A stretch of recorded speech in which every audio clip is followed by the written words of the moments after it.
Hello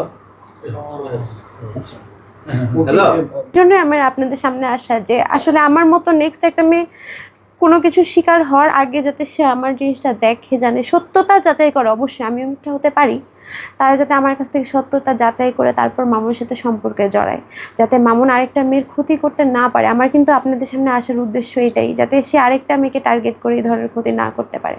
ওই মাদকটা বাসায় সেবন করতে বাসায়, ফ্রেন্ডের বাসায়।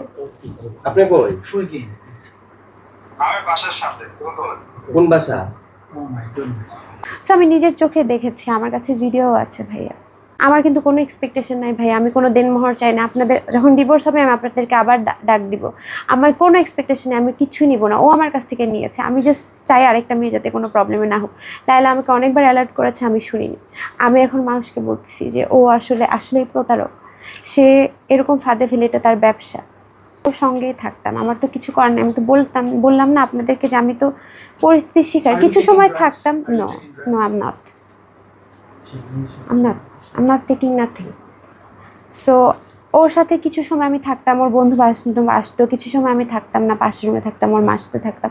অনেক কিছু প্রুফ নিয়ে নিয়েছে ভাই, আমি আপনাদেরকে অনেক কিছুই দেখাইতে পারতাম, বাট আমার ফোন থেকে অনেক কিছু নেওয়ার কারণে ও এখন আমাকে খারাপ বানাবে হয়তো, বা আপনাদের সামনে আমার চরিত্র নিয়ে খারাপ কিছু করবে। আমি তো ভাই মায়ের খেয়ে আমি তো ভুক্তভোগী, আমি তো সংসার করতে চেয়েছি, আমি লাস্ট পর্যন্ত আমি পারিনি। না হলে আমার তো ভাইয়া মিডিয়ার সামনে এরকম আলোড়ন করে, আমার তো ভিউ ব্যবসা না, আমি তো কোনো আইডি বানাচ্ছি না, আমি কোনো ভিডিও বানাচ্ছি না।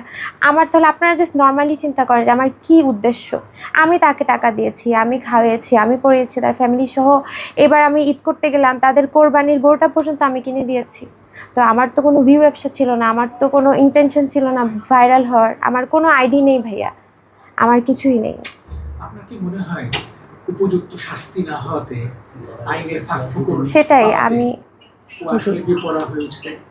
জি আইনের ফাঁকফোকর পাওয়ার কারণে, কারণ ও বলেছে যে 6টা মামলাও আমাকে কিছু করতে পারেনি, লাইলা তোমার থেকে অনেক বেশি পাওয়ারফুল, তুই আমাকে কি করতে পারবি। তো আইনের ফাঁকফোকর, আমি বাংলাদেশ আইনকে অনেক রেসপেক্ট করি, বাট আমার মনে হয় কিছু ফাঁকফোকর আছে দেখে ওইভাবে ওপেন ঘুরতেছে, আর ওরভাবে পানিশমেন্ট ওই পাইনি দেখেও আমার সাথে সেম কাজটা করতে পেরেছে। আরেকটা যে পুরুষ তো কিছু হবে না, কিন্তু মেয়েগুলোই খারাপ, এই ব্যাপারটা কিন্তু আছে। অফকোর্স আমিও তো শুনতেছি না ভাইয়া, বিকজ আমি একটা অ্যাডাল্ট মানুষ, আমাকে সে ম্যানিপুলেট করেছে, অবশ্যই আমারও দোষ আছে। আমি বলতেছি আমি কেন গেলাম, আমাকে সবাই একই কোশ্চেন করে তুমি কেন গেলে, বিকজ আমি টিনেজার না, আমি ছোট মানুষ না, আমাকে ম্যানিপুলেট একটা মানুষ করলে আমি চলে যাবো, এটা অফকোর্স আমারও দোষ আছে ভাই, আমি স্বীকার করি। আমি যদি না যেতাম তাহলে আমি তো সাফারার হতাম না।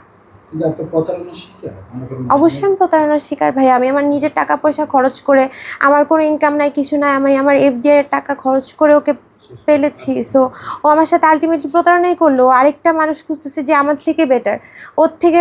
ও লন্ডনে যে হাবিবটি নামে একটা মেয়ের সাথে ও সম্পর্ক জড়িয়েছে, ও লন্ডন যাওয়ার এখন প্ল্যান করছে।